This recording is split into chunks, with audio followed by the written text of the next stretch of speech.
పెద్దపల్లి జిల్లా సుల్తానాబాద్ పట్టణంలోని స్వప్న కాలనీలో గల శోభారాణి ఇంట్లో భారీ దొంగతనం జరిగింది. 35 తులాల బంగారం, 30,000 రూపాయల నగదును ఎత్తుకెళ్లారు దొంగలు. ఇక ఆధారాలు దొరకకుండా ఉండేందుకు సీసీ కెమెరా రికార్డ్ అయిన డీవీఆర్ను సైతం ఎత్తుకువెళ్లారు. పోలీసులకు ఫిర్యాదు చేయడంతో ఏసీపీ ఎడ్ల మహేష్ ఆధ్వర్యంలో డాగ్ స్క్వాడ్ అలాగే క్లూస్ టీం రప్పించి దర్యాప్తు చేపట్టారు.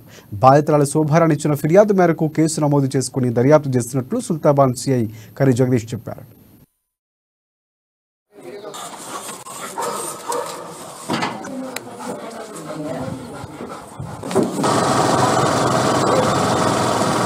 పోలీస్ స్టేషన్ పరిధిలోని స్వప్న కాలనీలో ఈరోజు ఉదయం శివనాథ్ని శోభారాణి గారి ఇంట్లో దొంగతనం జరిగిందని చెప్పేసి సమాచారంగా అక్కడికి వెళ్ళడం జరిగింది.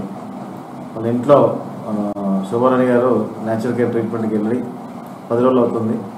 వాళ్ళ చిన్న అబ్బాయి కూడా జాబ్ కోసం అని చెప్పేసి హైదరాబాద్ వెళ్ళి 4 డేస్ అవుతుంది. ఈరోజు శోభారాణి గారు ఉదయం వచ్చి చూసేసరికి ఇల్లు లాక్ బ్రేక్ చేసి ఇంట్లో ఉన్నటువంటి బంగారం పోయిందని చెప్పేసి తెలపడం జరిగింది. దాని మీద కేసు నమోదు చేసి దర్యాప్తు.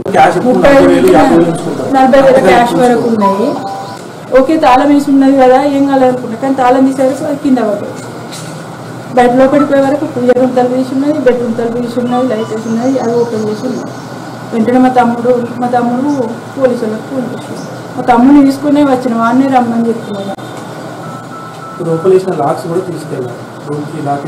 ఇంటి చుట్టూ 8, 9, 8 పైన నుంచి ఒకటి మొత్తం 8, 9